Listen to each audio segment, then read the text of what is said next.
নমস্কাৰ Facebook live অনুষ্ঠানলৈ আপোনালোক সকলোকে স্বাগতম জনাইছো অসম পুলিচৰো দ্বিতীয় কাট অফ নোলাই কিন্তু বছৰটোৰ শেষৰ ফালে আমি আকৌ নতুন অসম পুলিচত খালি হৈ থকা পোষ্টসমূহ আমি এডভাৰটাইজ কৰিম কোনোবাই যদি পোৱা নাই হতাশ হ'ব নালাগে দৌৰৰ প্ৰেক্টিস অব্যাহত ৰাখিব লাগে এডিআৰই পৰীক্ষাৰ প্ৰসংগতে মই উল্লেখ কৰিব খুজিছো যে এডিআৰই চতুৰ্থ বৰ্গৰ পৰীক্ষাৰ বাবে এতিয়া এটা অৰেল টেষ্ট হ'ব এই অৰেল টেষ্ট আমি জুন মাহত অনুষ্ঠিত কৰিম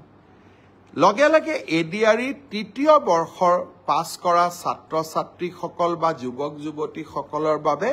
এটা স্কিল টেষ্ট হ'ব সেই স্কিল টেষ্টটো আমি অহা জুন মাহত আমি আৰম্ভ কৰিম আমাৰ লক্ষ্য হৈছে যাতে এডিআৰই নিযুক্তিও আমি 10 অক্টোবৰত দিব পাৰো আৰু নৱেম্বৰ ডিসেম্বৰ জানুৱাৰীৰ ভিতৰত এডিআৰই